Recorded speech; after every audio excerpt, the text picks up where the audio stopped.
ঘুমিয়েছিলাম, হঠাৎ মারিয়াটাকে ঘুম ভাঙলো। মারিয়া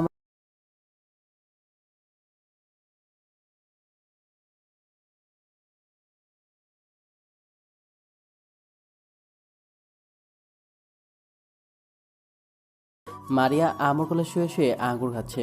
আম্মু, মারিয়া বলল তুমি নাকি ডাকছো। হ্যাঁ, ডেকেছি। তুই না কিছুদিন হলো বলছিস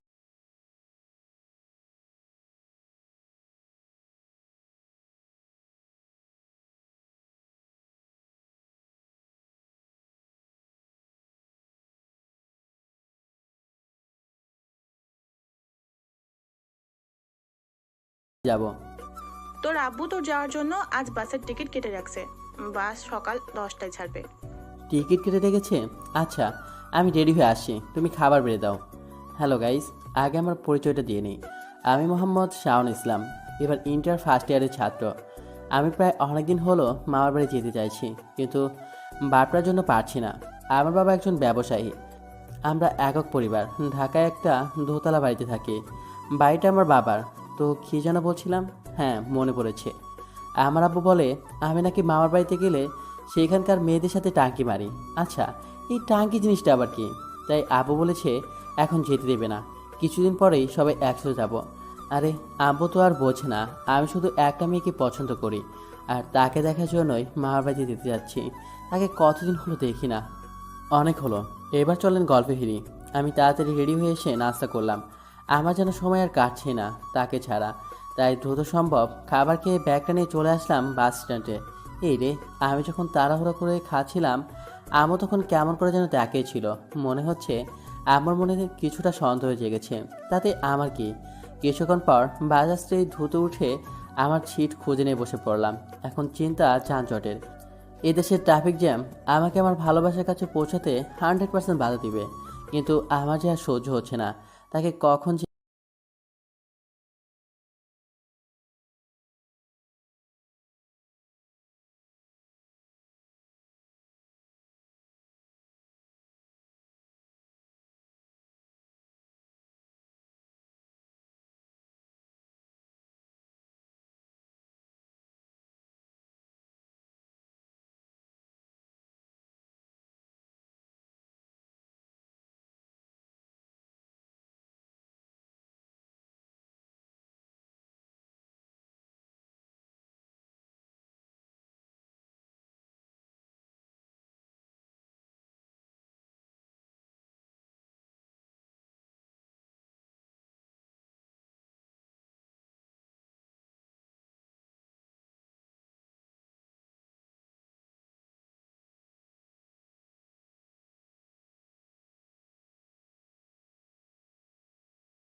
কি সুন্দর সুগান ছুঁয়ে আছে রুমটায়। সেই গান নিতে নিতে এক পর্যায়ে ঘুমিয়ে গেলাম। এদিকে নিঃশ্বাসটা নাড়াতে পাশে ফিরল। তারপর নিজের রুমে এসে দেখলো শাওন তার খাটে আরাম করে ঘুমাচ্ছে। নিঃশ্বাস কিছুক্ষণ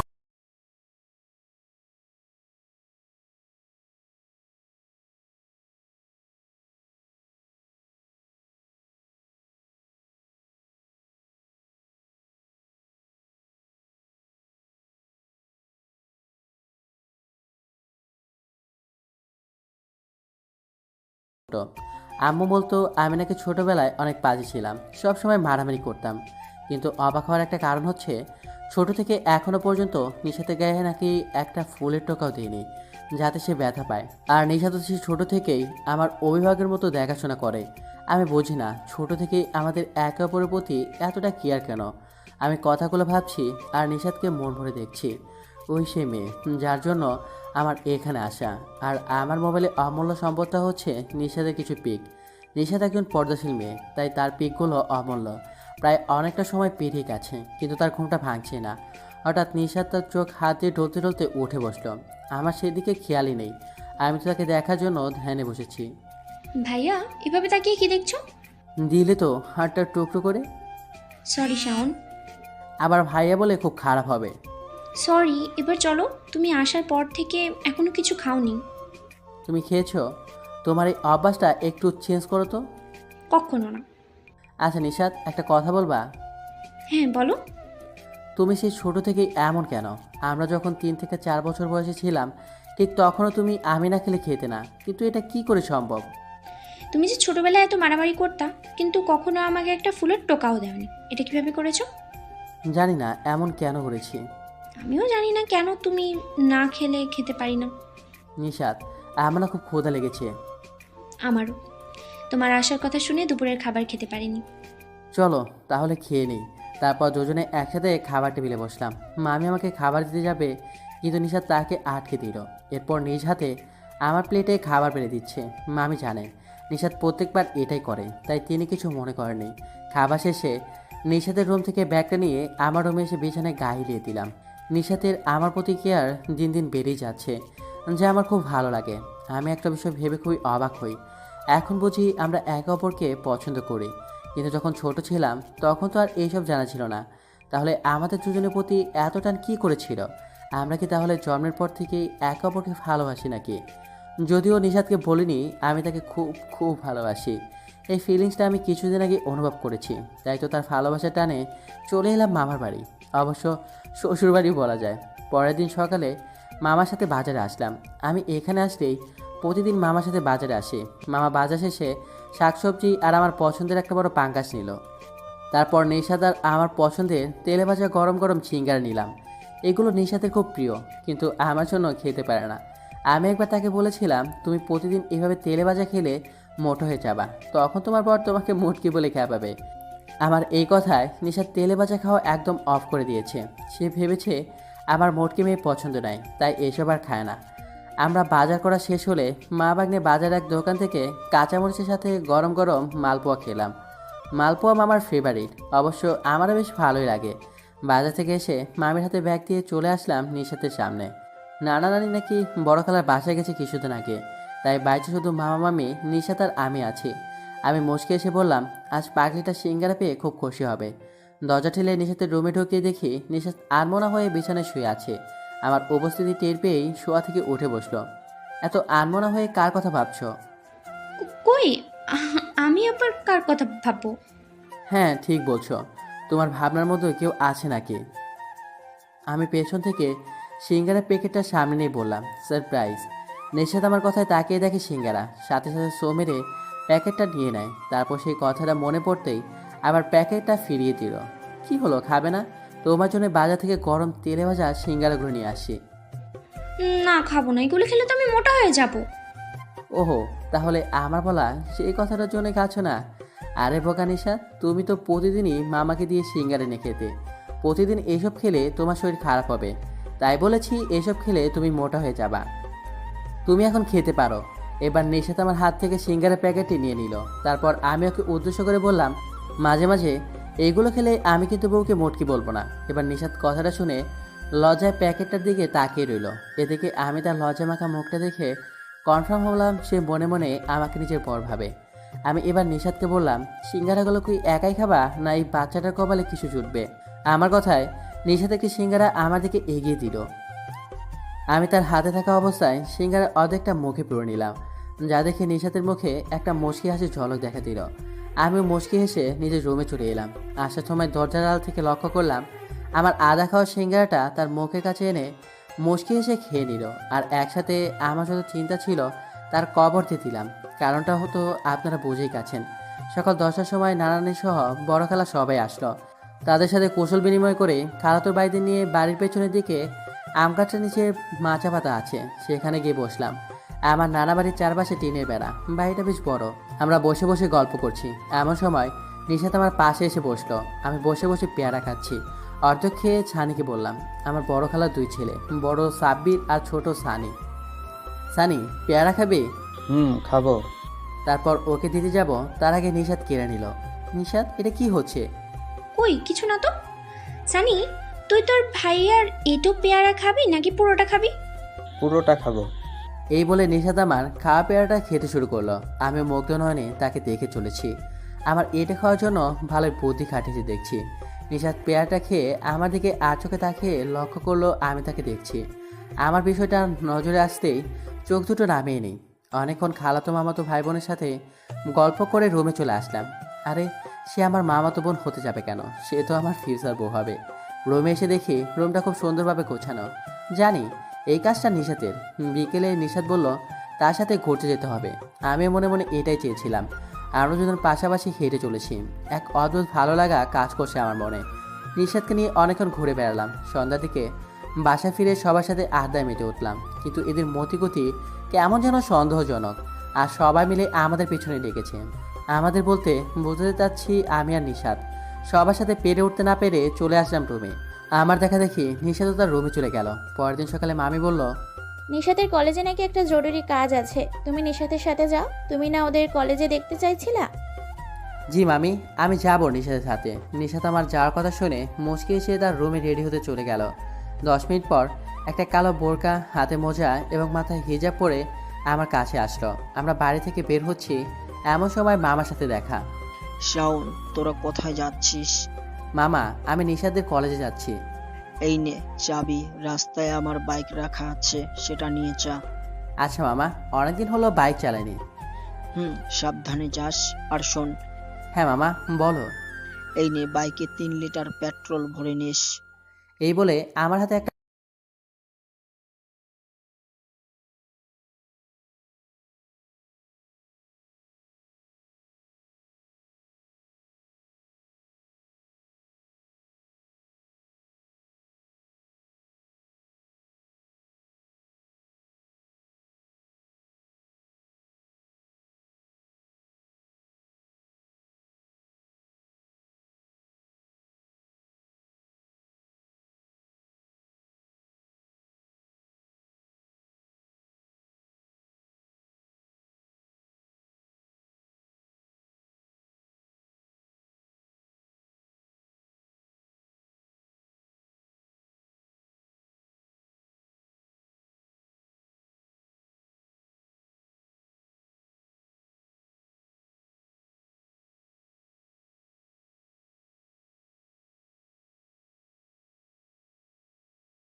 আমিও ভদ্রবরের মতো খেয়ে নিলাম।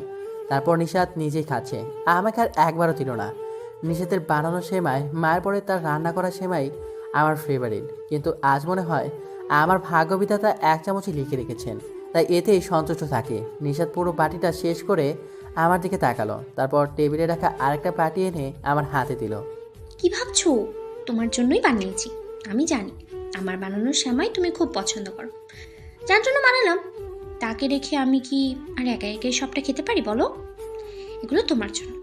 বুঝলাম, কিন্তু তুমি এগুলো আমার কাছে দিচ্ছ কেন? তুমি খাবে তাই দিচ্ছি। হ্যাঁ আমি খাবো, যদি তুমি খাইয়ে দাও তাহলে। তুমি নিজে খেও না, আমার খুব ঘুম পাচ্ছে। নিশাতের হাতে শ্যামের বাটিটা দিয়ে বললাম, তাহলে রেখে দাও, সকালে খাইয়ে দিও। এই বলে চলে আসে যাব, আবার আমার হাত টেনে ধরে খাটে বসিয়ে দিল। তোমার তো খুব ঘুম পাচ্ছে, তাহলে আমাকে ছেড়ে দিলে না কেন? কারণ তুমি এখন এগুলো না খেয়ে কোথাও যেতে পারবে না। অনেক কষ্ট করে শুধু তোমাকে খাওয়াবো বলে বানিয়েছি। তারপর নিশাত আমাকে নিজ হাতে খাইয়ে দিল।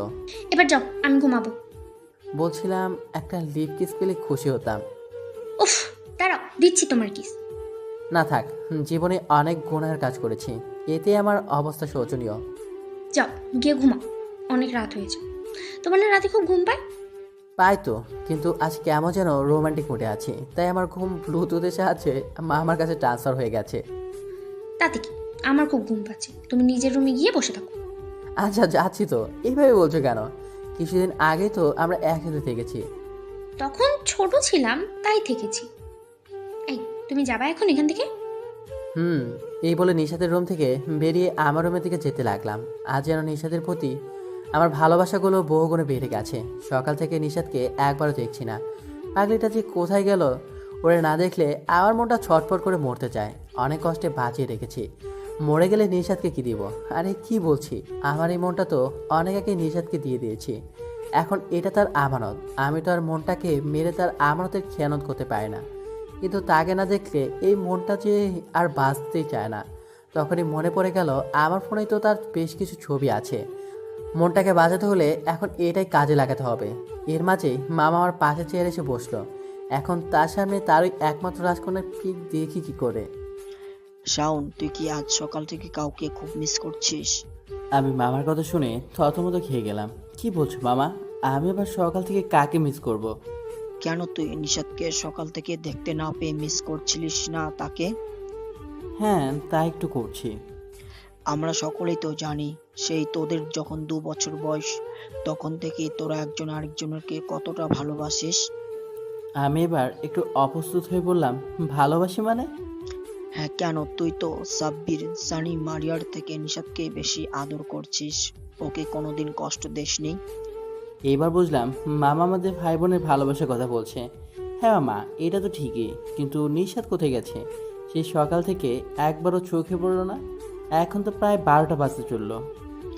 নিশাত তোর নানি মানে আমার আম্মুর সাথে তাবাসসুমদের বাড়িতে গেছে, ওদের নিয়ে বিকেলে আসবে।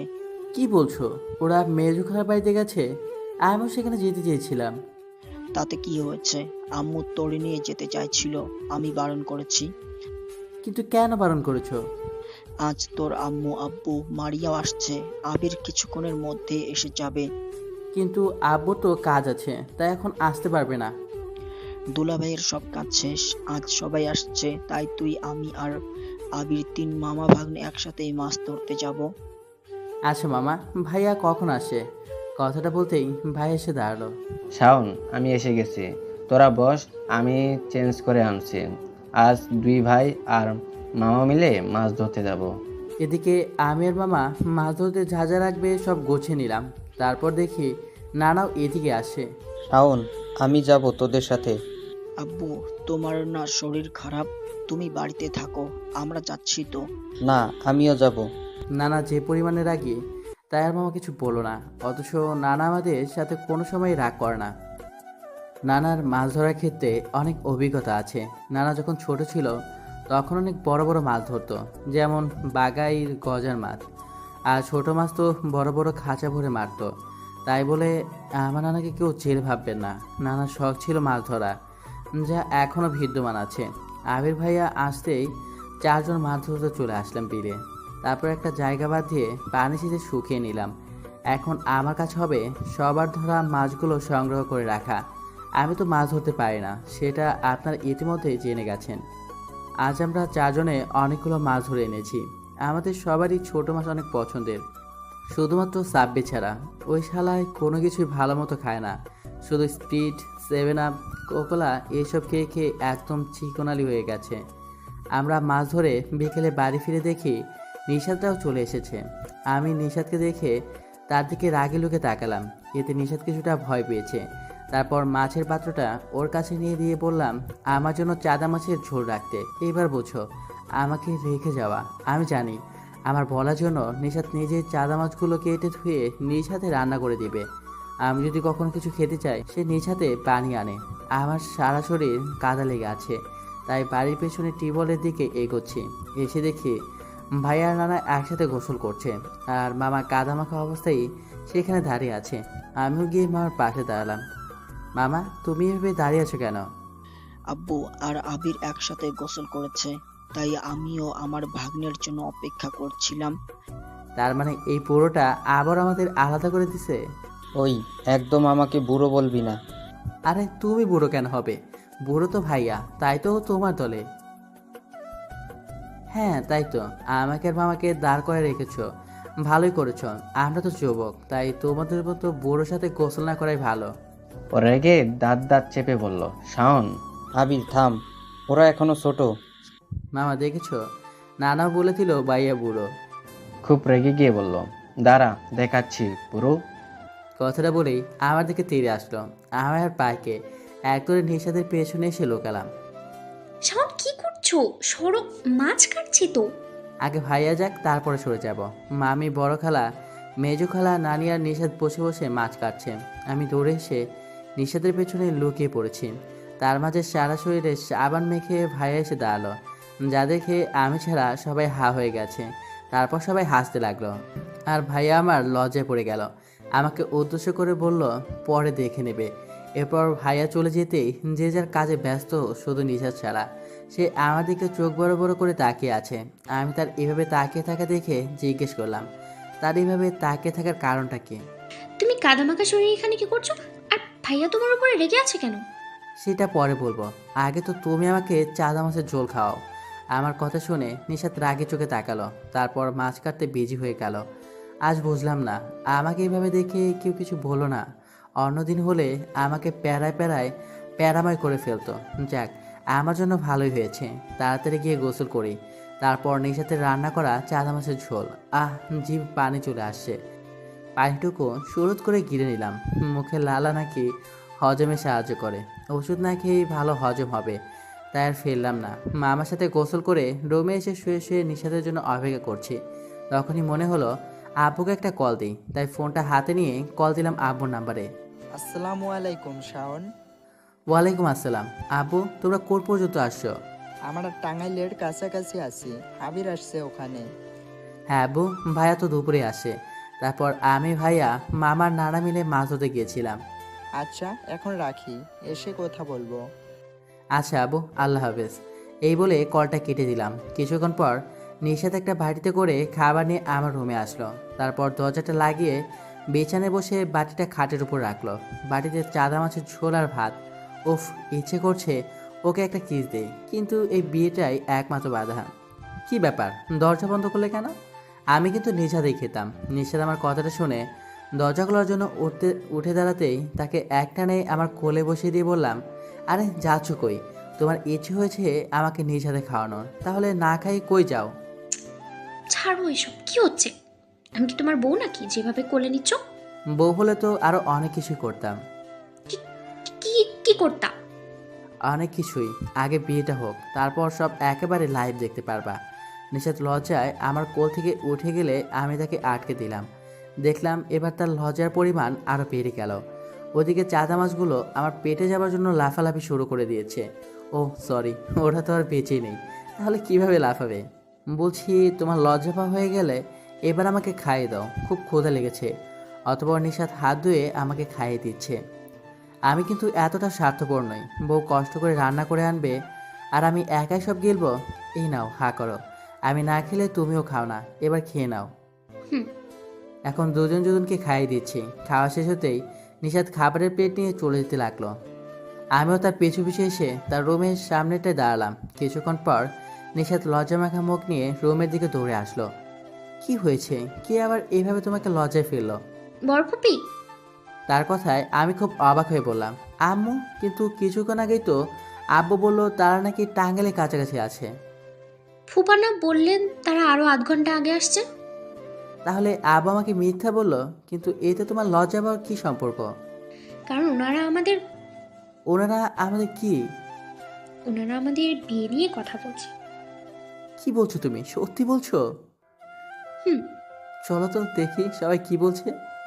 আমার লজ্জা করছে। আরে আমরা কি তাদের সামনে যাচ্ছি নাকি? আমরা তো দরজার আড়ালে লুকিয়ে থাকবো। তবু আমি যাব না। তুমি যাবে। এই বলে নিষাদকে টেনে নিয়ে এসে দরজার পাশে লুকালাম। আমরা এক অপরকে খুব কাছাকাছি অবস্থান করেছি। এদিকে নিষাদ কিছুটা ভীত চোখে আমার দিকে তাকিয়ে আছে। তাকে দেখে আজ প্রথম ক্রাশ খেলাম। হ্যাঁ, এটা নিষাদের উপরে আমার খাওয়া প্রথম ক্রাশ। আমি নিষাদকে ভালোবাসি ঠিকই, কিন্তু তার দিকে সেভাবে তাকাইনি। বিয়ের আগে তাকালে চোখে জিন হবে, তাই তবুও তাকে না দেখে থাকতে পারিনি। তবে আজ তাকে মুগ্ধ নয়নে চেয়ে দেখছি। এরই মাঝে নিষাদ বলল, এখানে কি আমাকে দেখার জন্য এসেছো, না ভেতরের কথাও কিছু শুনবা? এই চুপ করো, আমি এখানে এক টিলে 2 পাখি মারবো। তারপর ভেতরে কান দিলাম। আর যা শুনলাম তাতে আমরা দুজনেই অবাক, সেই সাথে খুব খুশি খুশি লাগছে। খুশির জ্বর সইতে না পেরে নিষাদকে জড়িয়ে ধরে তার চুলের ঘ্রাণ নিচ্ছে। শুনুন তাহলে কি বলছে মামা। দুলা ভাই, আপনি তো জানেনই আমাদের ছেলে মেয়ের মধ্যেকার সম্পর্কটা কেমন। সেজন্যই আমার ছেলেটা এত মামা বাড়ি করছিল। তোমরা কি আজ পর্যন্ত ওদের মতো কাউকে দেখেছো? ওরা সেই ছোট থেকেই একজন আর একজনের জন্য পাগল প্রায়। আমার মেয়েটা আজ সায়ন থাকলে ওকে ছাড়া খাবারই খায় না। এখনো তো ওদের বিয়ে দিতেই হয়, ওরা তো এখন আর ছোট নেই। তারপর আরও কথা হলো, কিন্তু নিষাদটা দৌড়ে রুমে চলে গেল। আমিও তার পেছন পেছন চলে আসায় বাকিটা শুনতে পাইনি। এসে দেখি নিষাদ উল্টো দিকে হয়ে শুয়ে আছে। আমিও শুয়ে তাকে পেছন থেকে জড়িয়ে ধরলাম। সাথে সাথেই আমাকে সরিয়ে উঠে বসলো। একদম কাছে আসবা না। ওকে, চলে যাচ্ছি। এই বলে মন খারাপ করে চলে আসলাম। আমি চাইলাম তার সাথে প্রেমালাপ করতে, কিন্তু উনি তো আমাকে তাড়িয়ে দিলেন। ব্যাপার না, আমারও সময় আসবে ইনশাল্লাহ, তখন তোমাকে বোঝাবো আদর কাকে বলে। আমি রুমে বসে বসে ফোন চাপছি। কিছুক্ষণ পর আমও আসলো। তারপর চা বলল, শাওন, তুই নিশাদকে নিয়ে কি স্বপ্ন লিখছিস? আম্মুর এমন কথায় অবাক দৃষ্টিতে আম্মুর দিকে তাকালাম। নিষাদকে নিয়ে নোট লিখছি আমার ফোনে। সেটা আম্মু জানলো কেমনে? নিশাদকে তুই পছন্দ করিস, এটা আমাকে বলিসনি কেন? শেষমেশ তোদের বিষয়টা তোর ফোন থেকে জানতে হলো। কি বলছো আম্মু? তুমি আমার পার্সোনাল ফোনে এসব দেখে ফেলেছো? হ্যাঁ, দেখেছি। আর এটাও বুঝে গেছি তুই নিশাদকে কতটা ভালোবাসিস। আম্মু, তুমি নিজের ছেলের পার্সোনাল নোটে পড়েছো? একদম মনোযোগ দিয়ে পড়ছি। আর নিশাদের এতগুলো ছবি তুই কোথায় পেলি? যার ছবি সেই দিয়েছে। আমি একটা জিনিস বুঝি না, তোরা সেই ছোট থেকে দুজন দুজনের এত কেয়ার নিস, এটা কিভাবে সম্ভব?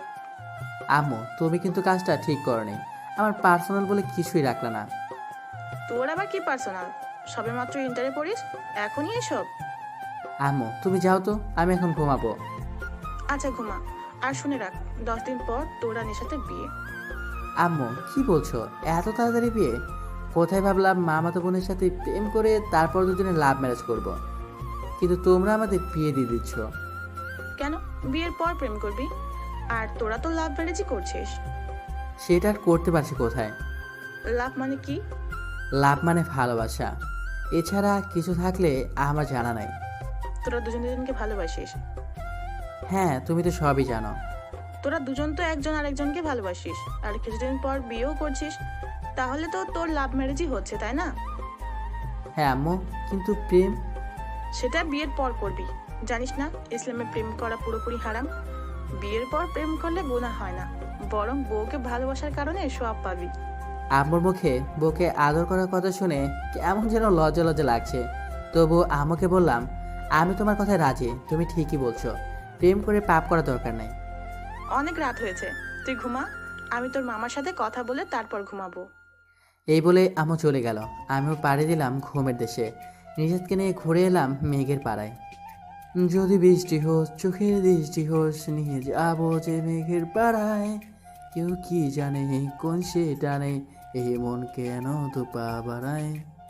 এতটুকু মনে ছিল, নিষাদকে তাই শুনিয়ে দিলাম। আমার গানের গলা ভালো না। নিষাদ তা দেখে খুব হাসে, তারপর নিজে গাইতে শুরু করলো। নিষাদ গান গাইছে আর আমি মনোযোগ সহকারে শুনছি। তার গান গাওয়া শেষ হতেই আমার শ্বাস যেন আটকে যাচ্ছে। এমন হচ্ছে কেন? স্বপ্নে তো এরকম হওয়ার কথা না। তাহলে কি আজরাইল আমার জান কবজ করছে? আজ রক্ষা নেই। প্রিয় পাঠক পাঠিকারা, আমার কোনো কাজে কখনো কষ্ট পেয়ে থাকলে ক্ষমা করে দিয়েন। হঠাৎ ঘুমিয়ে গেল। চোখটা খুলতেই আমি যা দেখলাম তা দেখে নিজের চোখে বিশ্বাস করতে পারছি না। সে এটা কীভাবে করতে পারে? আমাকে মেরে তার কী লাভ হতে পারে? আমার কিছু হলে তো সবচেয়ে বড় ক্ষতিটা তারই হবে। শ্বাস যেন ক্রমেই আটকে যাচ্ছে, আর পারছি না। এদিকে নিষাদ খেয়াল করলো শাওন কেমন যেন করছে। ওর সাথে একটু মজা করতে গিয়ে কি তাহলে শাওনকে চিরতরে হারাবে নিষাদ? নিষাদ তাড়াতাড়ি নাকটা ছেড়ে দিয়ে শাওনের মুখে হাত বুলাতে লাগলো। আল্লাহ, এতক্ষণে বাঁচলাম, কিন্তু এই পাখিটার হঠাৎ কি হলো? এমন তো কোনোদিন করে না। নিষাদের দিকে তাকাতেই দেখি পাখিটা ভীষণ ভয় পেয়ে গেছে। হয়তো একটু মজা করতে চেয়েছিল, মজা করতে গিয়ে একটু বেশি করে ফেলেছে। এখন হয়তো সেটা বুঝতে পেরেছে, তাই এভাবে ভয় পেয়ে আছে। আরে এ কি? নিষাদ দেখছি আমার বুকের উপর বসে আছে। নিষাদকে টেনে আমার বুকে ফেলে জড়িয়ে ধরলাম। নিষাদ ভেবেছে আমি তার উপর রেগে যাব। তার একটা কারণও আছে। যাকে নিয়ে এত সুন্দর একটা স্বপ্নে বিভোর ছিলাম, সে নিজে তার দফারফা করে দিল। সেটা তো স্বপ্ন ছিল, কিন্তু এখন সে আমার বুকের সাথে মিশে আছে, এটা বাস্তব। নিষাদ, নিষাদ, তোমার কি খুব ভয় লাগছে? এই, একদম ভয় পেও না। দেখো না আমি তোমাকে আদর করছি। সরি, আমি একটু মজা করতে গিয়ে তোমায় প্রায় মেরেই ফেলেছিলাম। নিষাদ, আমি একটু রাগ করিনি তোমার ওপর, কিন্তু এখন করব যদি তুমি কান্নাটা অফ না করো। কথাটা রেগেই পড়লাম।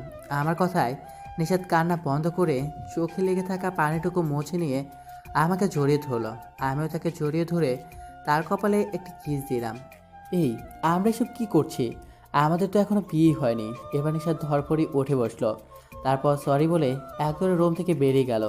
নিষাদের এমন কাণ্ড দেখে আমার খুব হাসি পাচ্ছে। পাখিটা হয়তো ভুলেই গিয়েছিল আমাদের যে বিয়ে হয়নি। নয়তো যে নিষাদ আমাকে তার কাছে যেতেই দেয় না, সে নিজে আজ আমার বুকের উপর বসে নাকটা চেপে ধরেছিল। আর কিছুদিন, তারপর তুমি অনেক কিছুর অধিকার পাবে মামাতো বোন। একটু অপেক্ষা করো। আমি জানি তোমার ইচ্ছে করে সবসময় আমার কাছাকাছি থাকতে, কিন্তু সেটা বসে দিতে চাও না প্রিয়তমা। চোখ ধাঁধানো তিলোত্তমা। সমস্ত ভাবনার অবসান ঘটিয়ে ফ্রেশ হয়ে নিলাম। তারপর আবির ভাইয়ের রুমের দিকে যাচ্ছে, দেখি ভাইয়া নিজেই এদিকে আসে। আমাকে আসতে দেখে বলল, তুই কি আমার কাছেই আসছিস? হ্যাঁ। ও, আজ তো তোকে নিয়ে ঘুরতে যাওয়ার কথা ছিল। হ্যাঁ, সেটাই বলতে যাচ্ছিলাম। তুই দাঁড়া, আমি রেডি হয়ে আসছি। আচ্ছা ভাইয়া। ভাইয়া গেল রেডি হতে। ভাইয়া যাওয়ার পরপরই নিশাতে হাজির। কিছু কি বলবা? আমিও তোমাদের সাথে যেতে চাই। কেন? তোমার সাথে ঘুরতে যেতে ইচ্ছে করছে তাই। ও আচ্ছা, যাও বোরকা পরে আসো। আমি এক্ষুনি আসছি, তুমি একটু ওয়েট করো। এই বলে নিশা তো চলে গেল। আর সবাই শুধু বলছে অপেক্ষা করো, অপেক্ষা করো। সব অপেক্ষা কি আমাকে করতে হবে? শাওন, কি ভাবছিস? চল যাওয়া যাক। আমি ভাইয়ার কথায় ভাবনার ছেদ ঘটিয়ে বললাম, দাঁড়াও। নিশাদ বলল সেও আমাদের সাথে যাবে। কি বলছিস? সে কেন যাবে আমাদের সাথে? আরে ভাইয়া, তোমার সাথে নয়, আমার সাথে যাবে। তার নাকি আমার সাথে ঘুরতে যাওয়ার ইচ্ছে হয়েছে। তো যা, নিশাদকে নিয়ে ঘুরে আয়। আমি না হয় পরে যাব। একদম না, তুমি এখনই যাবে।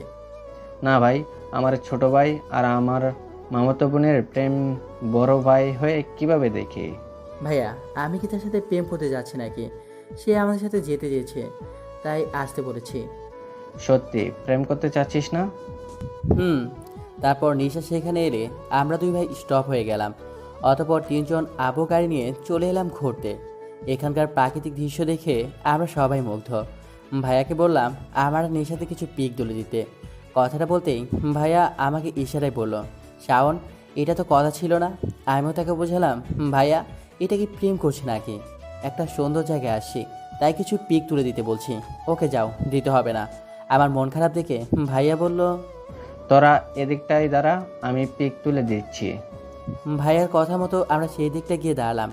আশেপাশে লোকজন চোখে পড়ছে না, তাই নিশাদকে বললাম বোরকাটা খুলে নাও, তাহলে পিকগুলো সুন্দর দেখাবে। নিশাদ বোরকাটা খুলে নিল। তারপর ওর সাথে বেশ কিছু পিক নিলাম। ভাইয়া শুধু আমাদের পিক চলছে, তাই ভাইয়াকে ডেকে তিনজনে কিছু সেলফি নিলাম। অতঃপর আমি একা একটা ছবি তুললাম ফেসবুকের প্রোফাইলের জন্য। আর এটা দেখে নিশাদ খুব রেগে গেল। সে বলছে আমি যেন এই পিকটা আমার ফেসবুক প্রোফাইলে না দিই, তাহলে নাকি মেয়েরা আমাকে দেখে ক্রাশ খাবে। তাই তার এত রাগ। ওদিকে ভাইয়া এসবে খুব মজা নিচ্ছে। ইচ্ছে করছে ওর গার্লফ্রেন্ডকেও ডেকে নিই, তখন আমিও মজা নেব। কিন্তু ইচ্ছে থাকলেও উপায় নেই, কারণ ভাইয়ার গার্লফ্রেন্ডকে আমি এখনও দেখিনি। ভাইয়া বলেছে আজ বিকেলে নাকি আমার ভাবির সাথে দেখা করতে নিয়ে যাবে। তার কিছু করার নেই, এর শোধ না হয় পরে নিব ইনশাল্লাহ। অনেক পিক তুলেছি, এবার বাসায় চল।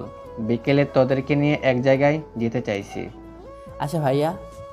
শাওন, বিকেলে তোমরা কোথায় যাবা? ভাবির সাথে দেখা করতে? ভাবি মানে? হ্যাঁ, তোমার বড় ফুফাতো ভাইয়া জিএফ। ও, ভাইয়া প্রেমও করে? হ্যাঁ, অনেকদিন থেকে করে, যদিও আমাদের হারাতে পারবে না। তোরা তো জন্মের পর থেকেই প্রেম করে আসছিস, তোদের ভালোবাসার কাছে তো আমরা দুইটা শিশু বাচ্চা। বাচ্চা বাচ্চার মতো থাকবা, আজ থেকে আমাদের সম্মান দিয়ে কথা বলবা। প্রেমের জগতে আমরা তোমার সিনিয়র। কিন্তু আমি তোর বড় ভাই। চল, এবার খুব ক্ষুধা লাগছে। তারপর আমরা বাসায় ফিরলাম। বিকেলে ভাবির সাথে দেখা করে এলাম। যাক, আমার ভাইয়ার পছন্দ আছে বলতে হবে। নিষেধের মতো ভাবিও পর্দা মেনে চলে। আজ পর্যন্ত ভাইয়াকে তার হাতটাও স্পর্শ করতে দেয়নি, অথচ আমি কয়েকবার নিষেধকে জড়িয়ে ধরেছি, যেটা করা মোটেও উচিত হয়নি। তাই এখন থেকেই সিদ্ধান্ত নিয়েছি বিয়ের আর 4 দিন বাকি। এই 4 দিন নিষেধের থেকে নিরাপদ দূরত্ব বজায় রেখে চলবো। অনেক গুনাহ করেছি, আল্লাহ আমাদের ক্ষমা করুন, আমিন। কি ভাবছো তুমি?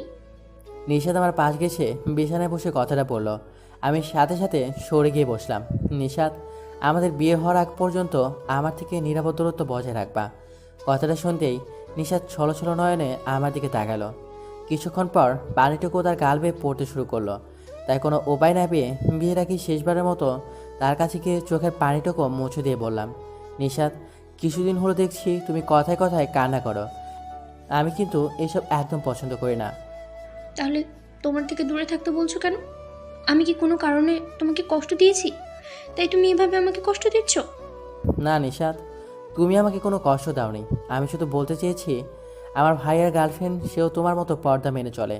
তাদের রিলেশন 4 বছরের, অথচ ভাইয়া তার হাতটা একবারের জন্য ছোঁয়নি। আর আমি তো জড়িয়ে ধরেছি তোমাকে চুমু। নিশাদ আমার মুখটা তার ডান হাত দিয়ে চেপে ধরলো। আমি হাতটা ছাড়িয়ে বললাম, বলছিলাম কি, অনেক তো পাপ অলরেডি করে ফেলেছি। 4 দিন পরেই তো আমরা বিয়ে করছি। অন্তত এই কয়েকটা দিন একটু এইসব থেকে বিরত থাকি। বিয়ের পর তো আর গুনাহ হবে না। আমি ওই সব থেকে নিজেকে আটকানোর চেষ্টা করেছি, কিন্তু পারিনি। তুমি ওদিকে সরে বসো, আমি এখানে বসে কথা বলি। আচ্ছা। শাওন, হ্যাঁ বলো। ফুপু বলছিল কাল আমরা দুজনে শপিংয়ে যাব। যাবো তো। আমার পরিচন্ন বিয়ে শাড়ি পছন্দ করতে হবে না? আমার সব কিছু তোমাকে পছন্দ করে কিনে দিতে হবে কিন্তু। আমি তো মেয়েদের শাড়ি ছাড়া আর কিছু সম্পর্কে বুঝি না। তাতে কি হয়েছে, আমি তোমাকে বুঝিয়ে দেব। আচ্ছা দিও, এবার যাও, আমার জন্য গরুর ভুঁড়ি রান্না করো। গরুর ভুঁড়ি? এটা পারবো না প্লিজ। পারবা না মানে কি বলছো? আজ থেকে অভ্যাস করে নাও, কিছুদিন পর আমার বউকে গরুর ভুঁড়ি দিয়ে ভাত খাবো যে। প্লিজ, আমি পারবো না ওসব খেতে। কিন্তু আমি যে খাইয়ে ছাড়বো। খাবো না, খাবো না, খাবো না। আমার বউ তো অবশ্যই খাবে। আমি তো খাবোই না। আচ্ছা দেখবো তুমি খাও নাকি খাও না। এখন তো আমার জন্য রান্না করো গিয়ে। এই প্লিজ, গোস্ত রান্না করে আনি। থাক, লাগবে না। আচ্ছা যাও, এই প্রথম তোমার জন্য গরুর ভুঁড়ি রান্না করতে হচ্ছে। বউ যাও, তাড়াতাড়ি রাখবে, খুব ক্ষুধা লেগেছে কিন্তু। তারপর নিশাদ চলে গেল রান্নাঘরে।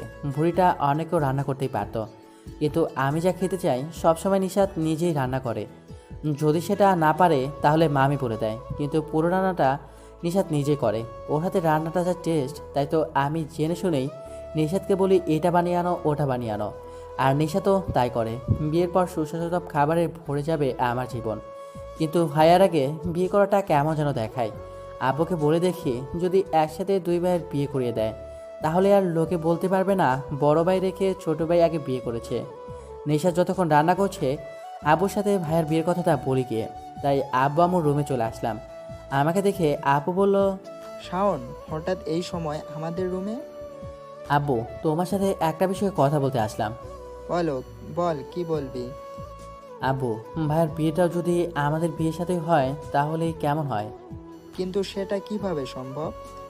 ভাই একটা মেয়েকে 4 বছর ধরে লাইক করে, আমাকে নিয়ে গেছিল দেখা করাতে। মেয়েটা খুব ভালো, পর্দাশীল মেয়ে। মেয়েটা যদি পর্দা মেনেই চলে তাহলে আবিরের সাথে প্রেম করবে কেন?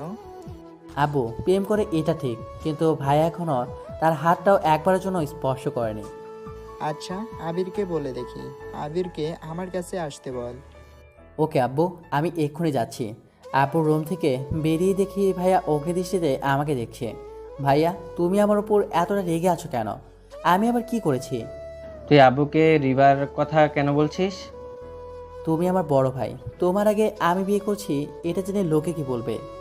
তাই বলে এক্ষুনি বলে দিবি? ভাবছি আর কিছুদিন তোর ভাবির সাথে প্রেম করব। কিন্তু তুই ভাই হয়ে ভাইয়ের প্রেমে বাধা দিচ্ছিস। ইয়েস মাই ব্রাদার, তুমি 4 বছরের বেশি সময় ধরে ভাবির সাথে প্রেম করেছো, তবুও বলছো আরও কিছুদিন প্রেম করতে চাও। আর আমাকে দেখো, সবেমাত্র নিশাদকে ভালোবাসার কথা বললাম, আর দুদিন না যেতেই বিয়ে করে দিচ্ছে। এতে আমার কি দোষ? শুধু শুধু আমার সর্বনাশ করেছিস। যাও, আব্বু তোমাকে ডাকছে। যাচ্ছি। এই বলে রাগে সাপের মতো ফসফস করতে করতে চলে গেল। আর আমি বিজয়ের হাসি আসলাম। আমি বুঝি না, ভাইয়া 4 বছরের প্রেম, আর একবারও গার্লফ্রেন্ডের হাতটা অন্তত ছুঁয়েও দেখেনি। তাই তো এদের বিয়েটা ঘটকালির দায়িত্ব আমি করছি। বড় ভাইয়ের কষ্টটা ছোট ভাই হিসেবে আমাকেই দেখতে হবে।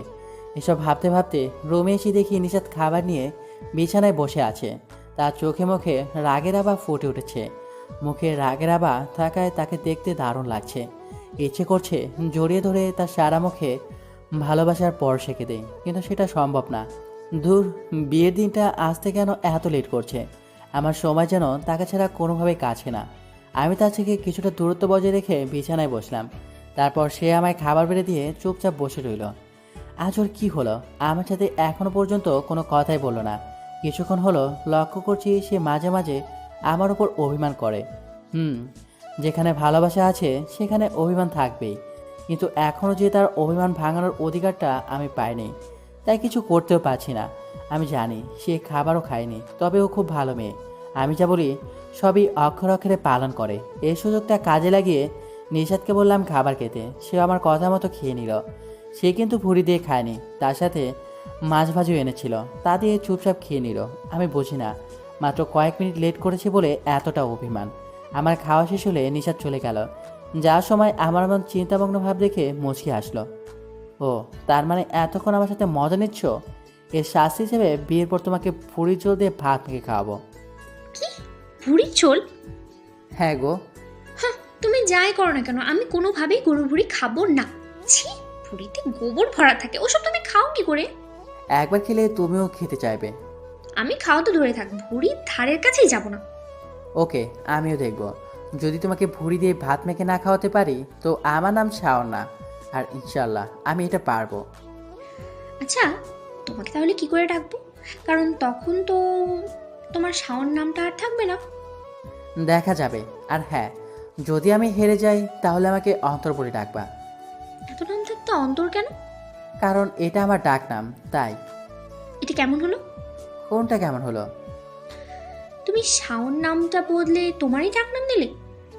অবশ্য তুমি কি অন্য কোনো নাম রেখেছিলে? হুম। তা সেই নামটা কি? শান্ত। শান্ত? আরে, আমার এই নামটা কে যেন রেখেছিল। তুমি কি করে জানলে শান্ত আমারই একটা নাম? এটাও? জি। ধুর, আমি গেল। এই বলে মুখটা বাংলা 5-এর মতো করে চলে গেল। বউ, বিয়ের পর তোমার সাথে বেশ মজা করতে পারবো। শুধু মজা নয়, ভালোবাসাটাও দিব সীমাহীন ইনশাল্লাহ।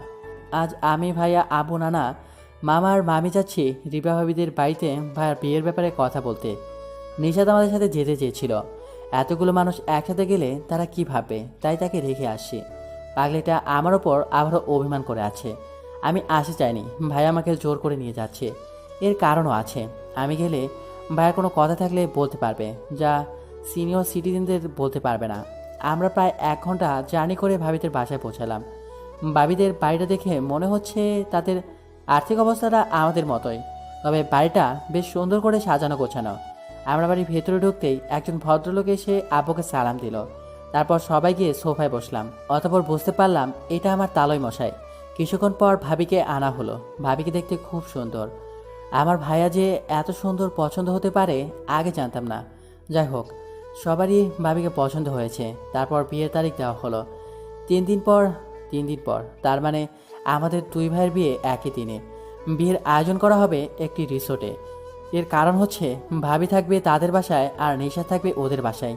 2 ভাই একসাথে বিয়ে করছি, তাই সবাই একজোটে সেখানে গিয়ে বিয়ের আয়োজন করা হবে।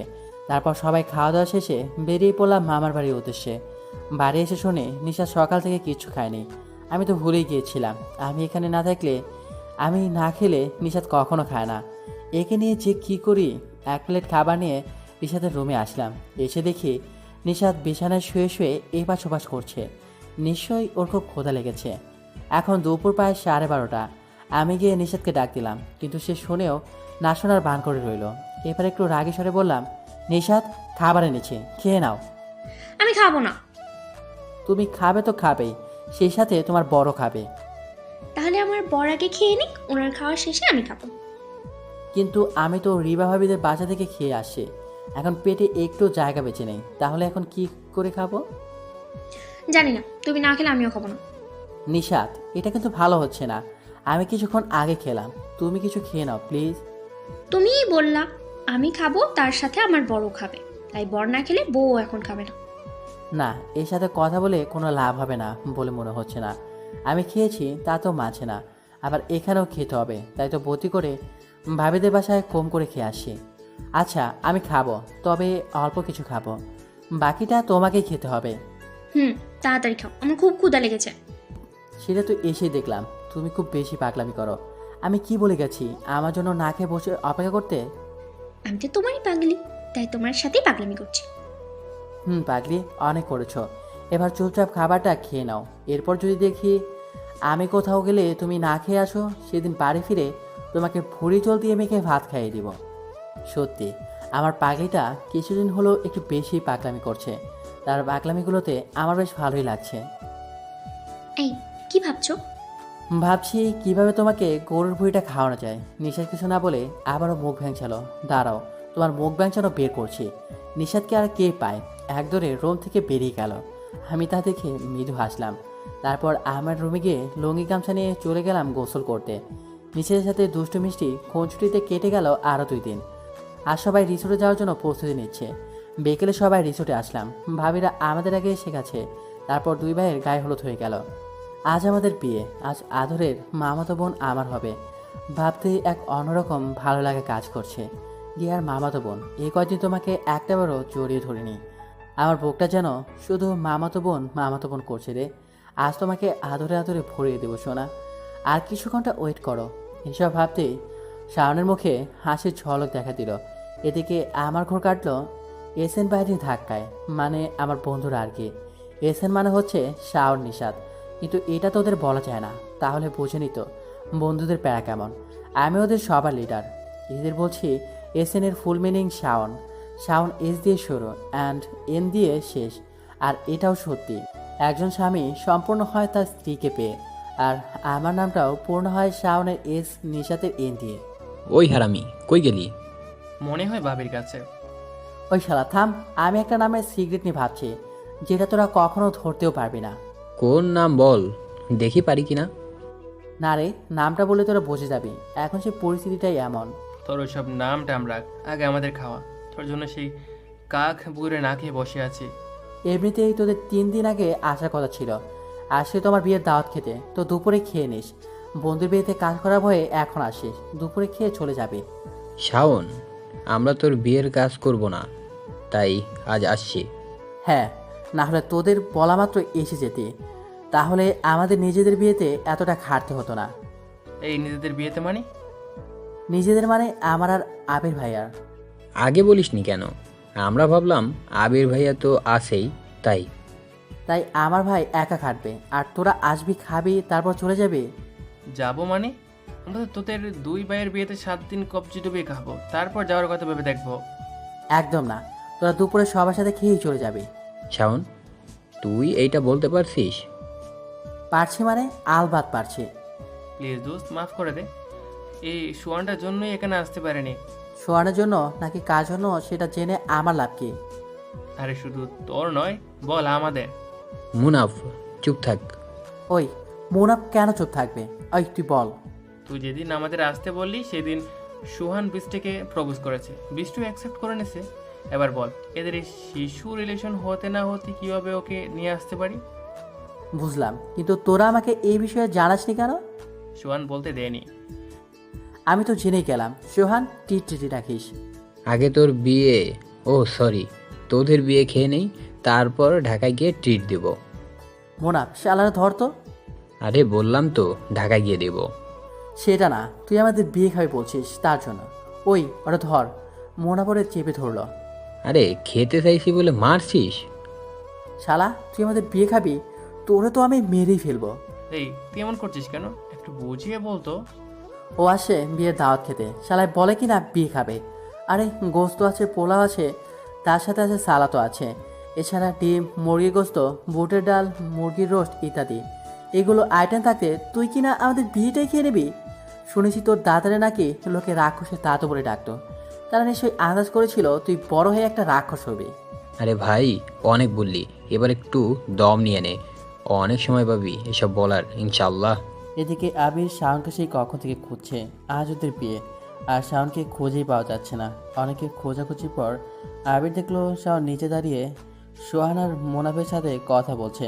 আবির ওর কাছে গিয়ে বলল, শাওন, তুই কি ভুলে গেছিস আজ আমাদের বিয়ের দিন?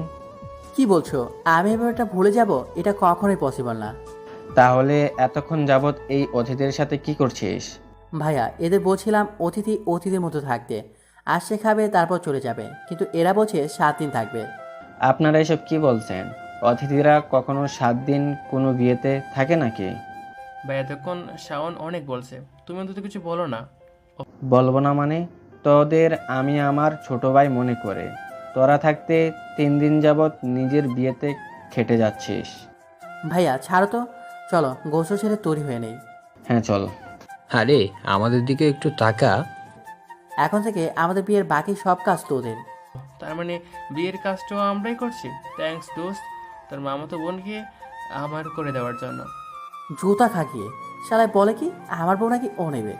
দেখ, আমার জুতা খাওয়ার শখ নাই, তার থেকে ভালো তোর বিয়ের মিষ্টি খাই। সব শালাই এক একটা রাক্ষস। তারপর আমি আর ভাইয়া গোসল করে রেডি হয়ে নিলাম। শালার বন্ধু কই আমাদের তৈরি করে সাহায্য করবে, তা না করে মেয়েদের পেছনে ঘুরঘুর করছে। যত পারিস ঘোর, বাট কোনো লাভ নাই। এখানে যারা আসে সব পর্দাশীল মেয়ে। অতঃপর আমাদের দুই ভাইয়ের বিয়ে ভালোভাবেই হয়ে গেল। বউ নিয়ে রওনা হলাম শ্বশুর বাড়ি। ভাইয়ার রুম নানি আর নিশাতের রুম মামি সাজিয়েছে। আমি বাসর ঘর মানে নিশাতের ঘরের সামনে দাঁড়িয়ে আছি। এর আগে কত নিশাতের রুমে ঢুকেছি, কিছুদিন আগে আমরা একসাথে ঘুমিয়েছি। ছোটোবেলায় সবাই একসাথে ঘুমায়, তাই কেউ খারাপ কিছু মনে করেন না। আর সেই রুমে ঢুকতে কেমন জানি আনইজি লাগছে, তবু এসব উপেক্ষা করে ঢুকে বললাম বাসর ঘরে। নিশাত গোলাপি শাড়ি পরে বড় করে ঘোমটা দিয়ে বসে আছে। অনেক মেয়ে নাকি বাসর ঘরে তার বরকে সালাম করে, তারা কি জানে না একমাত্র আল্লাহ ছাড়া কারো কাছে মাথা নত করা শিরকের শামিল। যাই হোক, আমি গিয়ে নিশাতের পাশে বসলাম। কিন্তু এখন কি করতে হয়? এক আপু কিছুদিন আগে বলেছিল বাসরাতে বিড়ালের কথা, কিন্তু এটা বুঝিয়ে বলেনি, তাই আজ এই সমস্যাটা হচ্ছে। আপু, আপনারে বলেছিলাম একটু বুঝিয়ে দিতে, তাহলে আজ বিড়ালটা মারতে পারতাম। আমি তো এসব বিষয়ে তেমন কিছু জানি না, তাই বাংলা নাটক সিনেমায় ভরসা।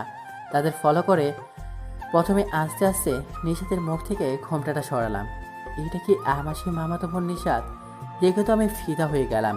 নিশাত যে এতটা সুন্দর আর মায়াবী সেটা আমি এইমাত্র টের পেলাম।